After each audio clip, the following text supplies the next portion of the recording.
menjadi seorang HRD. Latar belakang saya memilih cita-cita HRD, yang pertama, karena saya memiliki minat kuat dalam mengolah mengembangkan sumber daya manusia di sebuah organisasi. Saya tertarik untuk memahami bagaimana manusia dapat berkontribusi secara efektif dan mencapai tujuan organisasi. Yang kedua, saya merasa kemampuan komunikasi saya baik dan mampu berinteraksi dengan berbagai individu. Karena itu, saya tertarik menjadi HRD. Yang ketiga, saya tertarik untuk menjadi HRD karena ingin meningkatkan peran penting dalam mengelola dan mengembangkan karyawan, memotivasi mereka, dan menciptakan lingkungan kerja yang produktif.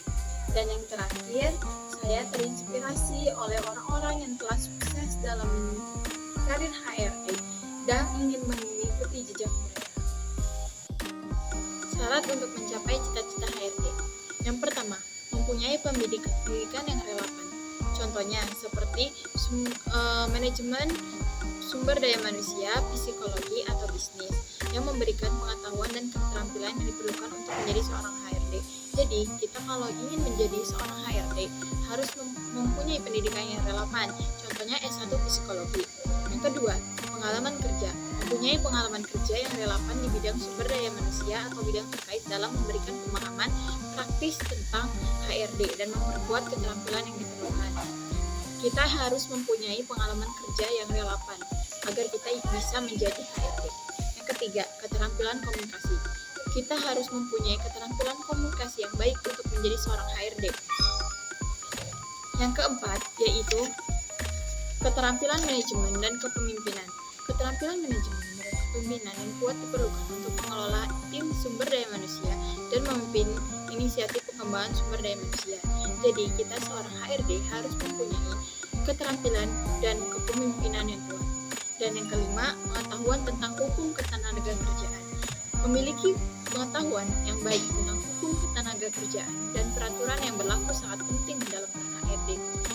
Karena HRD adalah orang yang mengelola ketenagakerjaan. Yang terakhir yaitu pengembangan diri. Kita sebagai HRD tidak cukup untuk monoton saja dan tidak ingin mengembangkan diri kita. Jadi kita sebagai HRD harus tetap mengembangkan diri kita agar kita menjadi seorang HRD yang profesional. Yang ketiga, strategi untuk mencapai HRD. Ini adalah strategi saya untuk mencapai HRD. Yang pertama, pendidikan dan pelatihan. Saya akan mengambil langkah-langkah untuk mendapatkan pendidikan yang relevan, seperti S2 psikologi. Saya kan sekarang jurusan BKI 1, jurusan S1 BKI. Jadi otomatis itu tidak bisa untuk menjadi HRD. Jadi saya harus mempunyai langkah untuk melanjutkan S2 psikologi agar bisa menjadi seorang HRD. Yang kedua, pengalaman kerja. Saya akan mencari kesempatan untuk mendapatkan pengalaman kerja yang relevan di bidang sumber daya manusia. Yang ketiga, meningkatkan jaringan dan kolaborasi.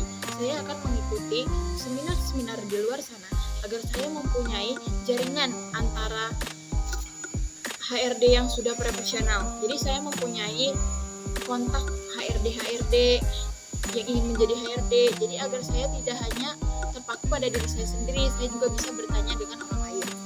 Yang keempat, mengembangkan keterampilan. Meningkatkan keterampilan yang diperlukan. Contohnya, saya harus meningkatkan keterampilan komunikasi, kepemimpinan, pengetahuan tentang ketenagakerjaan, dan lain sebagainya. Yang kelima, mengikuti peluang karir. Saya akan berusaha untuk mendaftarkan diri saya ke setiap perusahaan agar saya mempunyai peluang untuk menjadi seorang HRD. Yang keenam, mentor dan bimbingan. Dengan mengikuti seminar, saya akan mendapatkan mentor atau orang yang berpengalaman dalam bidang HRD yang dapat memberikan bimbingan kepada saya dan nasihat untuk saya agar saya bisa mencapai karir saya, yaitu menjadi seorang HRD. Selanjutnya yaitu adalah alasan dan kendala. Yang pertama, kurangnya pendidikan atau kualifikasi. Saya belum mempunyai syarat latar. Yang keempat, alasan atau kendala yang menghambat cita-cita saya.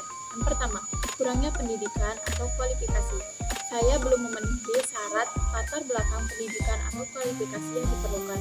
Oleh karena itu, saya ingin meningkatkan pendidikan saya seperti S2 psikologi untuk mendapatkan pendidikan tambahan.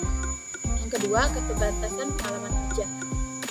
Jika Jika saya memiliki keterbatasan pengalaman kerja, ini dapat menjadi kendala untuk saya. Saya dapat mengatasi ini dengan mencari kesempatan magang, kerja paruh waktu, atau proyek-proyek yang terkait dengan HRD. Yang ketiga, persaingan yang ketat. Yang kalian tahu, HRD pasti banyak peminatnya, dan itu akan menghambat saya untuk menjadi seorang HRD karena peluang karir yang saya ambil itu persaingannya sangat ketat. Yang kelima, rincian karir HRD beserta tahapan yang dilalui untuk menjadi HRD.